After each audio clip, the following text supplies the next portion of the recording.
Shalom Pak Bu, semua baik-baik, penuh sukacita.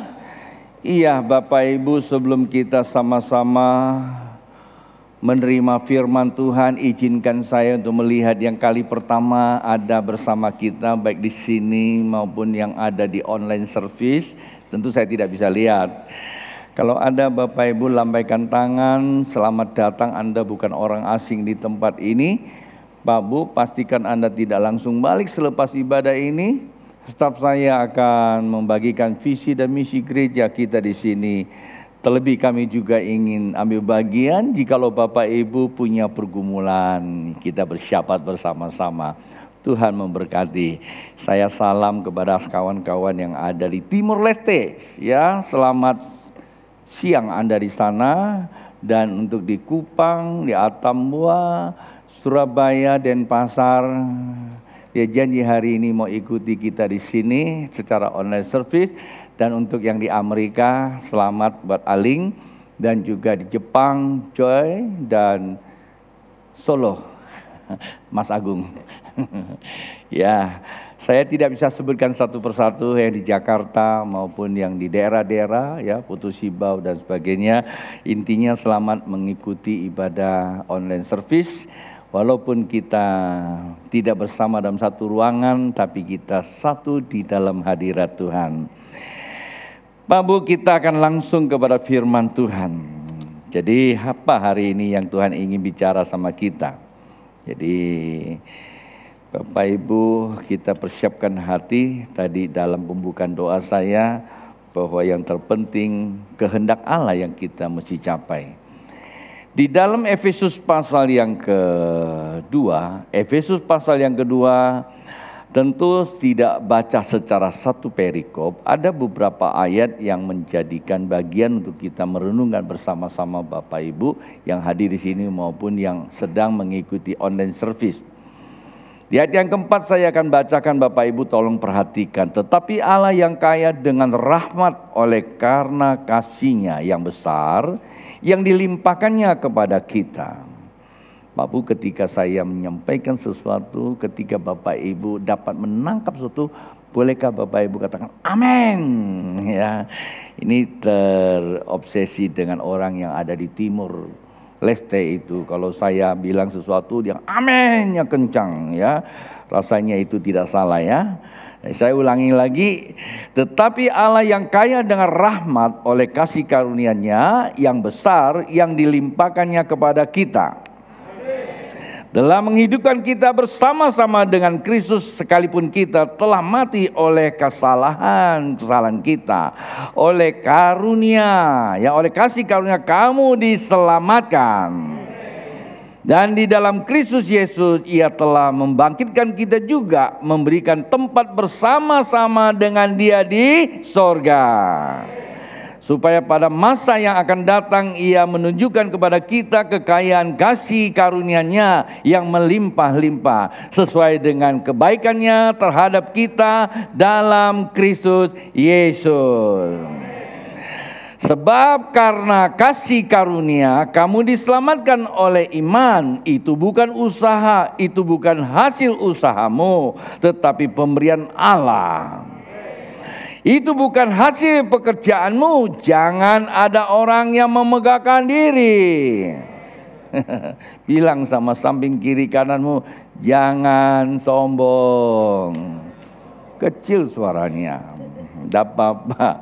Ya memang kita berkata seperti itu. Terkadang kita tidak menyadari bahwa kita pikir kita sudah diselamatkan, kita pikir kita sudah diberkati, kita pikir kita sudah baik-baik saja. Pak Bu, itu tidak salah kalau kita berpikir tentang hal yang positif.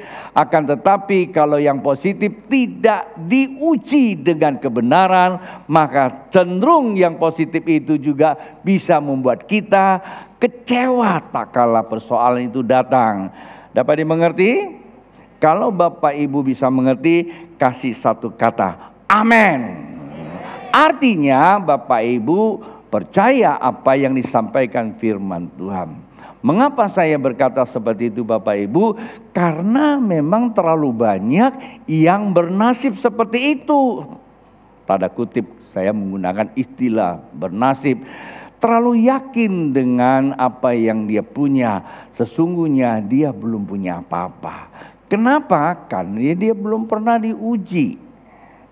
Sekali waktu ada seorang saudara, ia merasa ia sehat banget, tidak ada persoalan apa-apa. Satu hari dia tanpa sengaja, dia periksakan diri, ternyata di dalam tubuhnya ada sel kanker yang sudah stadium cukup tinggi. Ya puji Tuhan, karena waktu itu, ini sudah kejadian beberapa tahun yang lalu. Ya, dia masih aktif di gereja kita, tapi sekarang dia sudah pindah keluar kota. Dan waktu itu kita berdoa, lalu diadakanlah tindakan operasi. Ya, saya tadi katakan puji Tuhan dia diselamatkan, sehingga kanker tersebut tidak membunuh dia. Sampai hari ini saya kira sudah hampir 10 tahun dia tetap masih sehat. Hanya kehilangan sesuatu. Karena dia wanita yang hilang sesuatu itu yang saya tidak boleh sebut di sini. Biasanya saya punya sahabat, Pastor Gideon suka minum kopi itu. Oke, cukup selesai. Apa yang hilang? Baik Pak Bu, jadi dalam pembacaan kita ada sesuatu yang menarik. Di ayat ke-8, sudah lihat di sini aja, jangan lihat Gideon ya. Ini kadang-kadang pendeta suka bikin sesuatu yang buat orang bingung sendiri. Ya di sini saja, karena saya lagi sedang khotbah. Nah di ayat 8 ada sesuatu yang perlu kita simak baik-baik Pak Bu. Lalu kita akan bedah apa yang Tuhan ingin bicara sama kita. Ayat ke-8 berkata seperti ini. Sebab karena kasih karunia diselamatkan oleh iman. Itu bukan hasil usahamu, tetapi pemberian Allah. Nah itu saja. Dan ini saya jadikan topik kita hari ini. Karena kasih karunia diselamatkan oleh iman. Sekali lagi, karena kasih karunia diselamatkan oleh iman. Itu topik kita Pak Bu. Mengapa ini penting dan sangat serius? Dalam perjalanan saya hampir 2 minggu, saya kira sudah 2 minggu. Tapi memang 2 minggu saya 2 kali ibadah saya tidak hadir. Tapi kalau kita hitung dengan waktu sih tidak 2 minggu ya. Tetapi tujuan apa yang kami sampaikan dan tujuan doa Bapak Ibu kepada kami, baik doa dan support dana dan sebagainya. Dan ini kita masuk ke dimensinya. Atau saya katakan kita masuk ke alirannya Tuhan itu sendiri. Dan apa itu? Dan setiap di mana tempat saya sampaikan ini, dan saya merasa hal-hal yang saya sampaikan itu bukan hal yang baru. Memang bukan baru. Bahkan itu sudah seringkali diucapkan. Tetapi tak kala itu disampaikan, kok buat orang terkejut sejenak. Loh ini kok kita lupakan, padahal ini penting sekali. Apa itu? Ya kalau kita membaca ayat ini, Bapak Ibu, apa sih yang menarik? Karena kasih karunia kamu diselamatkan oleh iman. Jadi Bapak Ibu dan saya ada di sini sebagai orang Kristen, tentu kita semua mengakui ada satu mandat dari Tuhan. Apa itu mandatnya? Mandat ilahi itu adalah amanat agung. Jadi perlu Bapak Ibu mengerti itu mandat ilahi dan itu tidak boleh hilang dari kehidupan kita. Jikalau gereja tidak memahami amanat agung secara jelas dan tidak melakukannya dan mengerjakan secara tuntas, dan itu bermasalah buat kita dan buat orang yang Tuhan titipkan kepada kita. Dan setiap kita lahir di satu kota, tak ada yang kebetulan dan ada maksud Tuhan untuk itu.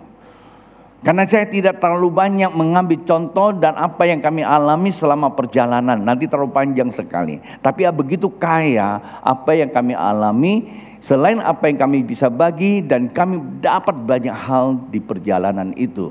Ya tentu saya akan sampaikan tak kalah di New Life saja. Karena itu lebih kepada kita kekeluargaan. Saya akan sampaikan apa-apa saja. Tetapi saya kembali lagi kepada apa yang saya tadi pertanyakan. Apa sih yang menarik Bapak Ibu di dalam pembacaan ini? Kalau kita mengacu kepada amanat agung, ada satu kata yaitu mandat ilahi. Muaranya cuma satu, misi Tuhan adalah keselamatan. Ya Pak ya, itu tujuan Tuhan. Pekerjaan Tuhan Pak Bu. Tuhan yang ada di sorga yang megah. Kalau Bapak Ibu membaca Alkitab, di dalam Filipi dikatakan bahwa dia adalah Allah, tapi tidak menganggap kesetaraan dia dengan Allah. Kenyamanan dia tanggalkan. Dia hadir di tengah kerapuhan untuk merengkuh kita. Dan itulah pekerjaannya. Pekerjaan Tuhan, tujuan Tuhan, misi Tuhan adalah keselamatan. Manakala Bapak, Ibu, dan saya menganggap Kristen, kita ini bagian daripada keselamatan. Saya mungkin naik pesawat terlalu jauh, naik mobil, jadi telinga saya kurang jelas. Kayaknya tadi aminnya kencang, tapi maaf ya, saya nggak kedengaran. Nggak apa-apa. Sorga dengar apa yang Anda ucapkan. Di dalam pembacaan itu ada 3 bagian yang saya mau ajak Bapak Ibu untuk melihat. Jadi Pak Bu, misinya Tuhan itu adalah keselamatan. Manakala Bapak, Ibu, dan saya adalah bagian daripada misinya Tuhan, seharusnya kita ini adalah produk keselamatan. Jikalau kita ini produk keselamatan ditaruh di etalase, maka khalayak ramai melihat kita, dia melihat apa? Dia bukan lihat kita kaya, walaupun itu tidak salah. Dia tidak melihat kita pintar, walaupun itu tidak salah. Dia tidak melihat kita ganteng atau cantik, walaupun itu tidak salah. Dia melihat dalam diri kita ada satu kalimat, diselamatkan. Maka keselamatan itu melebihi virus COVID-19. Dia akan mengalir, bahkan melebihi daripada virus. Dia akan lebih cepat lagi untuk keselamatan. Namun kita sadar sampai hari ini, kata keselamatan itu hanya sebatas menarik orang ke gereja nyaman bernama Kristen. Maaf karena saya juga orang Kristen. Sesungguhnya saya mau berkata, kekristenan tanpa disadari telah menyesatkan jiwa yang harus diselamatkan. Menghambat kasih karunia Tuhan untuk mengalir lebih luas. Bapak Ibu mau setuju tidak setuju tidak masalah, tapi saya tahu itu memang sedang terjadi. Saya tidak mengatakan kata Kristen itu salah, tapi tanpa kita sadari agama kekristenan itu justru menjadi pemicu, pembatas kasih karunia Allah tidak mencapai maksud ilahinya. Kembali lagi Pak Bu, keselamatan itu memang tujuan utama, tetapi ada 2 bagian di antara itu yang buat Bapak Ibu mesti ketahui. Dalam pembacaan tadi itu ada 3 anak kalimat. Yang pertama karena kasih karunia. Itu sifat hakikinya Bapa. Kalau Bapa kita bukan karena kasih, maka Anda dan saya pasti neraka tempatnya Pak Bu. Kita ini yang sudah dikatakan buruk dan kita ini yang binasa, Allah yang penuh dengan kasih, maka Dia merengkuh kita. Saya senang dengan lagu yang digubah oleh senior saya atau bapak rohani saya. Kemarin saya di Kupang atau di Soe masih sempat dengan mengingatkan nama almarhum Yeremia Rim. Allah Yahweh yang mulia. Itu lagu mengingatkan pada siapa sih kita ini. Seungguk tanah yang kembali menjadi buruk, padahal Allah membentuk kita serupa dengan Dia. Karena ego manusia, dia kembali pada tanah yang layaknya itu binasa. Tapi Allah tidak membiarkan. Walaupun bukan tanah itu yang mau diselamatkan, tapi ada jiwa Bapa di dalamnya yang diselamatkan kembali. Kenapa? Karena sifat Bapa itu kasih. Bilang sama samping kiri kanan, Bapa kita itu kasih. Bapa saya itu margayap. Terus saya margacong. Bisa begitu? Halo? Bisa nggak? Nggak bisa. Lalu marga apa? Hati-hati ya, jangan salah ya. Tadi bilang ada marga satwa lagi. Ya, bapak saya margayap. Lahir anaknya margayap. Dan anak-anak saya, David, Elvan, Yusak, Elsie itu margayap. Karena anak bapak. Kalau bapak di surga sifatnya adalah kasih. Saya mau pastikan setiap anaknya pastilah mempunyai darah kasih yang mengalir.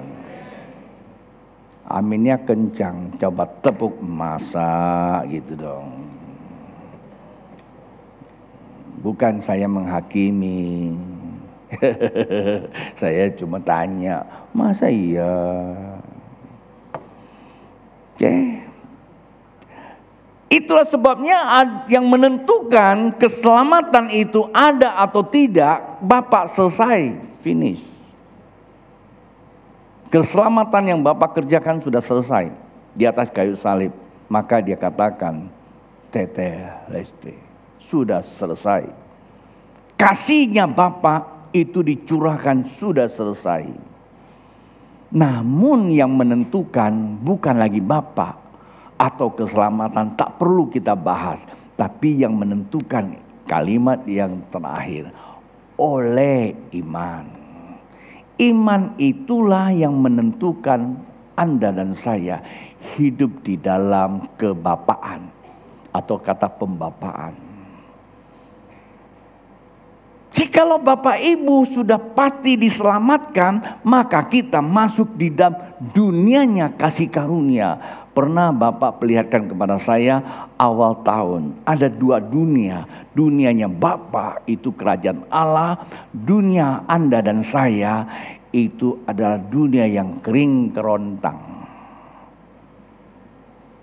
Saya ingat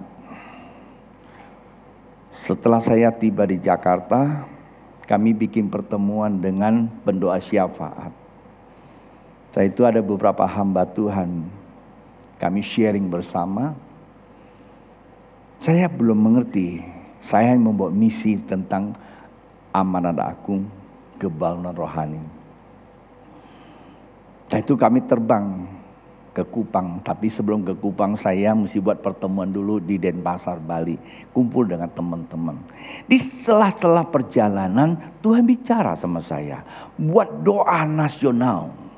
Dimanapun engkau kutempatkan, berdoalah bagi tempat itu supaya ada kesejahteraan.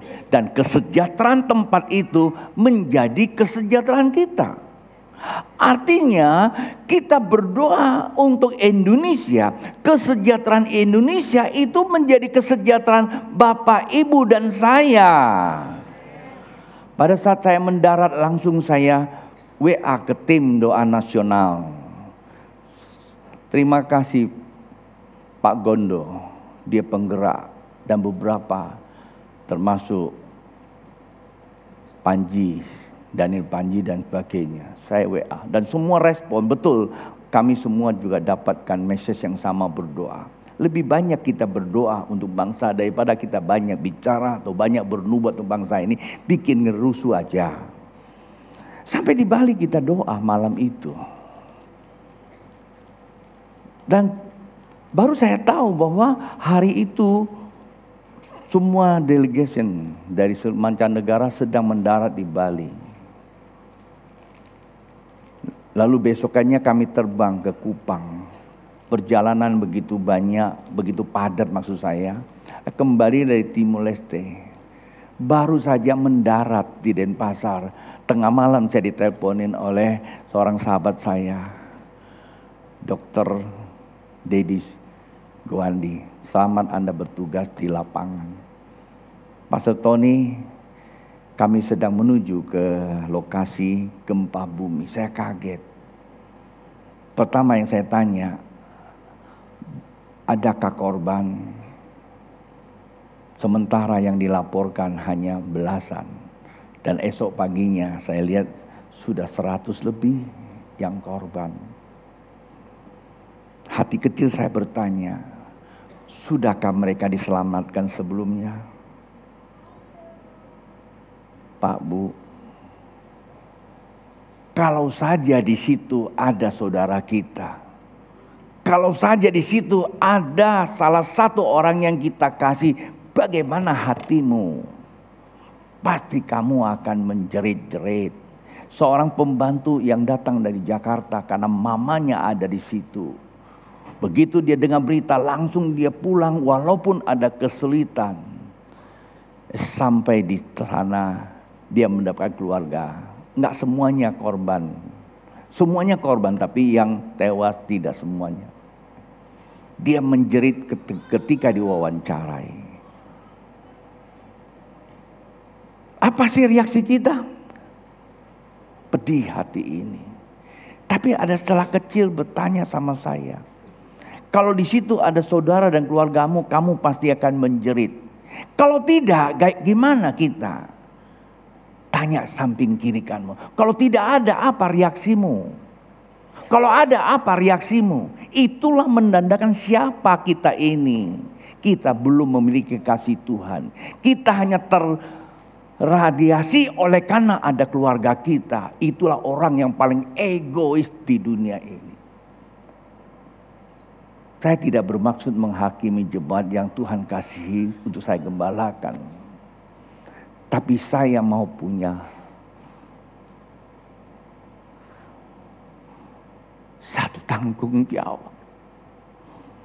Saya tidak mau jemaat Tuhan yang dititipkan binasa. Kita tidak tahu apa yang akan terjadi pada diri kita. Bisa saja tiba-tiba kita lagi ibadah, gedung ini runtuh. Dan kita yakin kita sudah selamat. Tidak apa-apa keyakinan, tapi kita beruji dulu apa betul kita sudah selamat atau belum. Dan ini yang saya beritakan kemana-mana Pak Bu. Kurang baik saya akan cerita panjang di sini karena direkam. Nanti di hari Kamis. Bukan kebetulan Tuhan berikan saya beberapa pengalaman melihat kematian yang begitu banyak. Tapi puji Tuhan mereka sudah diselamatkan. Saya masih ingat kira-kira 15 tahun yang lalu atau 15 tahun yang lalu saya punya dua sahabat. Almarhum Pak Pontas sama almarhum Dr. Rombe. Waktu saya masih menjabat penggerak doa nasional wilayah barat. Saya panggil mereka ke sini. Duduk, bentar kita ngopi. Karena kantor kita berseberangan ada 3 yayasan. Dan tiap hari yang masuk. Saya minta teman-teman lihat di situ berapa banyak yang meninggal tiap hari. Sudahkah diselamatkan? Kalau belum, rasanya tidak terlepas kita ada kantor di sini. Kita merasa kita punya agama. Saya minta kedua sahabat saya coba ambil detailnya. Ditemukan setiap hari 2 atau 3 warga kota Pontianak meninggal tanpa kenal nama Yesus. Siapa yang bertanggung jawab? Kita bukan kebetulan ada di kota ini Pak Bu. Saya kembali lagi kepada pembahasan. Itulah sebabnya yang jadi penentu Allah selesai kasih karunia. Memang itu sifatnya. Keselamatan sudah selesai, sudah dikerjakan. Yang jadi penentu adalah kalimat yang terakhir, oleh iman. Jikalau kita memiliki iman yang hidup Pak Bu, maka jiwa kita dibangkitkan kembali, maka kita dipastikan selamat. Tetapi keselamatan itu tidak hanya mengerjakan sebagai hanya mempunyai label orang Kristen, tapi kita akan mengalami perjanjian Allah. Kalau Bapak Ibu membaca, apa sih yang memiliki perjanjian Allah yang paling hakiki? Yaitu di amanat agung. Kalau Bapak Ibu baca Matius pasal 28 ayat 20, dia akan menyertai kita senantiasa sampai akhir zaman. Jadi bukan hanya bencana alam. Bukan karena hanya pandemi COVID-19. Semua peristiwa Bapak tidak sekali-kali meninggalkan Anda dan saya sebagai yatim piatu. Karena dia Allah yang maha hadir selalu merengkuh. Ya toh, ini ayat pegang. Kalau Bapak menyertai kita, Dia menyertai apa? Jiwa kita. Berarti seluruh eksistensi kehidupan kita, termasuk dompet enggak? Termasuk Pak Bu, nggak usah urusin dompet kamu udah mulai kering. Saya tahulah, dari mukanya sudah kelihatan kan. Jangan khawatir, Bapak di sorga tahu. Saya kadang-kala melihat anak-anak saya dalam kesulitan, saya aja menjerit walaupun keterbatasan saya menolong mereka. Apalagi Bapak di surga yang serba tahu. Kalau dia menyertai kita senantiasa, dia menyertai dalam kesehatan kita enggak? Menyertai Pak Bu. Jangan khawatir kalau Anda sekarang ditemukan ada penyakit yang konon katanya sudah tidak bisa disembuhkan. Jangan khawatir. Toh kehidupan kita di bumi ini hanya sifatnya sementara kan? Yang terpenting bukanlah soal hidup ya yang kekinian, tapi hidup kekekalan. Hidup kekinian itu sementara, tapi kekekalan itu yang kita kejar. Kalau Bapak menyertai kita senantiasa sampai akhir zaman, apalagi yang Bapak tidak merengkuh kita. Semua direngkuhnya Pak Bu. Jadi gak usah hal-hal yang dunia ini, yang daging ini, kehendak Bapak dikatakan, yang namanya daging ini, yang anggur ini cenderung buat kita stres. Dan perjalanan saya menobatkan ada 4 pendeta. 4 ya? 3. Dia bertelut di depan saya. Nangis. Sepanjang jalan karena kami terus sharing, keterbukaan itu ada awal pemulihan. Setelah saya sharing terbuka mereka. Hal yang cemeng-cemeng. Semua persoalan daging. Ketidakadilan. Masa pendapatan. Semua itu membuat stres. Saya mengerti itu perlu. Tetapi bukan isu utama. Isu utama kalau kita mempunyai yang namanya iman, maka pasti kita diselamatkan, kita masuk dalam kasih karunia Allah. Apa yang kita peroleh? Di ayat yang keempat dikatakan apa? Membuka hadiratnya Allah. Kalau Anda baca di ayat keempat, itu yang pertama. Kasih karunia kita akan selalu mengalami hadiratnya Allah. Pak Bu, Allah Maha Hadir. Allah hadir bukan gedung gereja kita besar. Saya melayani satu tempat gereja dan kamar. Ruang ibadah dan kamar nyatu, hanya ditutup pakai kain. Karena terlalu rame, kami pertemuannya di luar. Bukan di teras, di kebun. Untung juga nggak hujan, tapi lebih baik sih. Keren gitu. Dan saya katakan jangan berpikir bahwa cari Tuhan itu di kota atau tunggu orang kota yang membawa dompet besar. Jangan. Di sini Allah hadir. Kalau di sini engkau diubahkan, engkau bisa mengubah dunia. Karena Allah tidak melihat siapa kamu, Allah melihat hati kamu. Jadi kalau saya cerita tentang Soe panjang lagi itu, tak usah lah ya. Karena saya pas ketemu pelaku sejarah itu, nanti aja lain kesempatan, panjang itu. Jadi Tuhan tidak mencari siapa kamu, berapa hebat kamu, enggak. Tuhan lihat hatimu. Ketika hatimu memang pas, Tuhan perlu seperti Daud, dia menjadi raja, mempengaruhi dunia sampai dengan hari ini. Nah, itu hadirat Allah, tidak perlu dicari kemana-mana. Yang kedua di ayat kelima, iman atau kasih karunia mengalami perubahan hidup. Jikalau kita memiliki iman, kita masuk dalam kasih karunia, hidup kita pasti berubah. Terkadang kita cuma berubah. Dulu pakai motor, sekarang pakai mobil. Dulu biasa-biasa, sekarang luar biasa. Maksudnya dulu biasa-biasa rendah hati, sekarang luar biasa tinggi hati. Terkadang ada seperti itu. Yang saya maksudkan orangnya tidak di sini. Di mana? Di sana sini kali ya. Sebelum dia diberkati biasanya rendah hati. Semua doa dia ikut. Doa pagi, doa sore, doa malam. Sampai-sampai ibadah ibu-ibu juga dia ikut. Begitu dia berhasil, semua dia sibuk tak bisa ikut. Yang saya maksudkan orangnya juga tidak di sini. Pak Bu, saya tidak sedang menyindir. Saya tidak sedang menghakimi.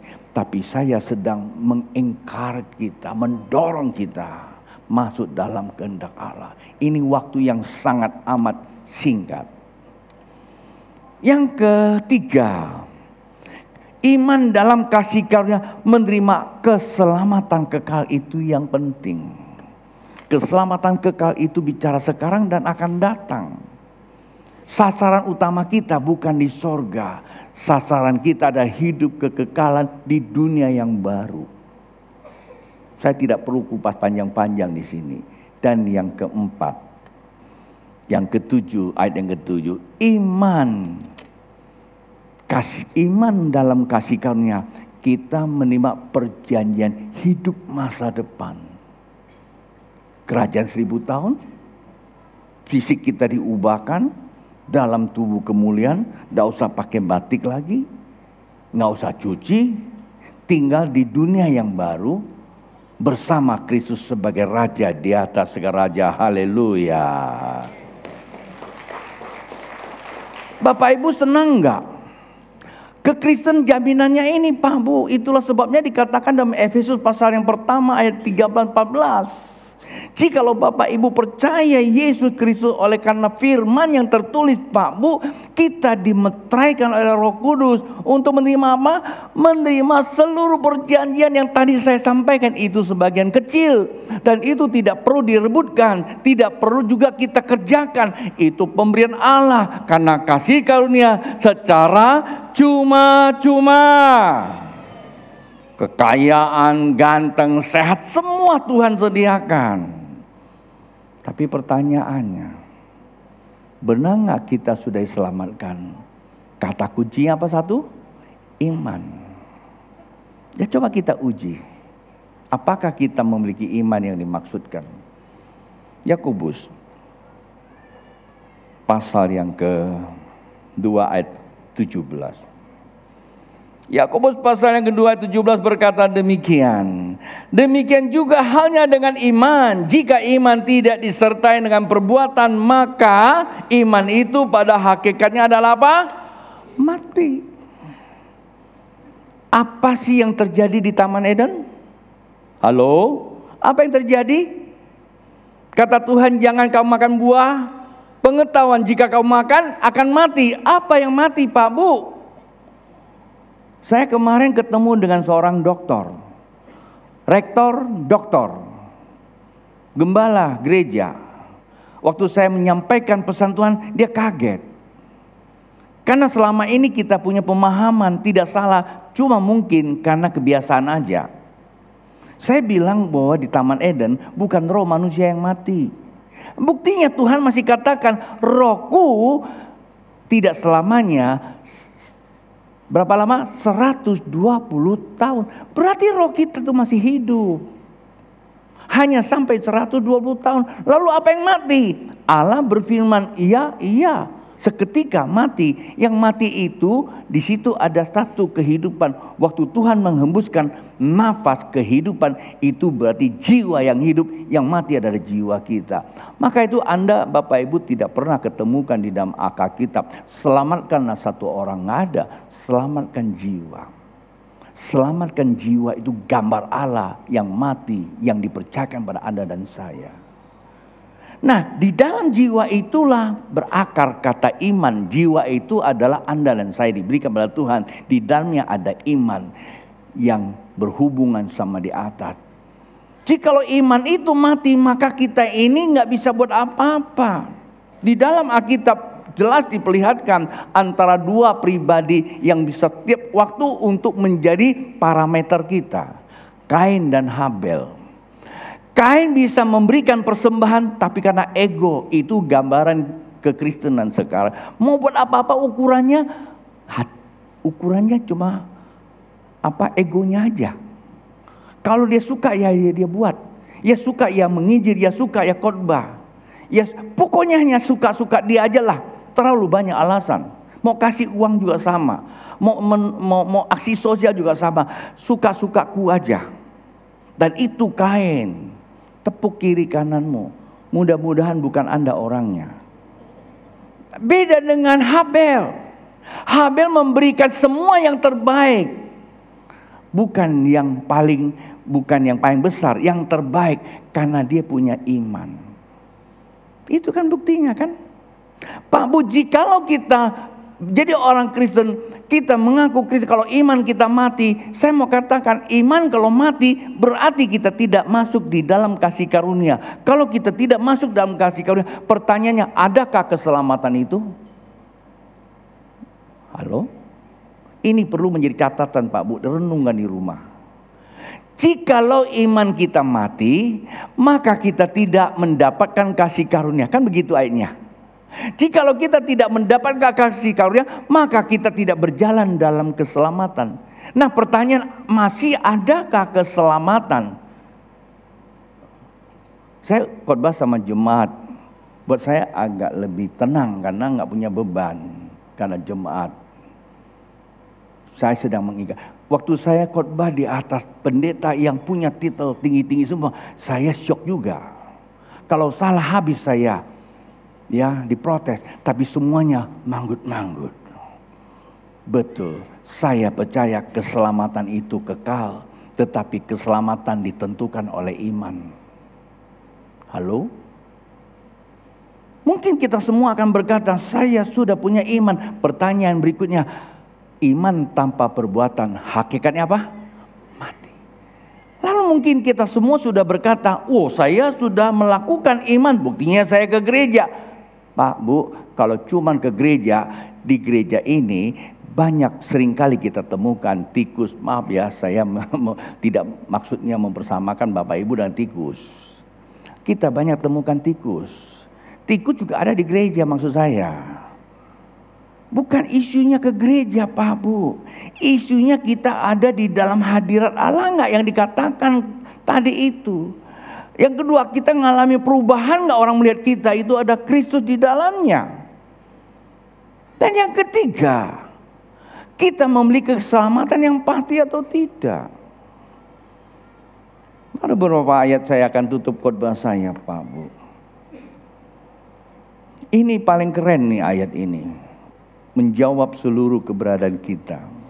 Filipi pasal yang kedua, pasal 2 ayat 12. Hai saudara-saudaraku yang kekasih, ini bagus sih Rasul Paulus. Kamu senantiasa taat. Ya, kita banyak taat, ke gereja taat. Sampai hari ini masih orang Kristen taat. Gak bagus, taat itu bagian daripada iman. Ya, akan tetapi taat bagian daripada iman, ada kalimat keduanya.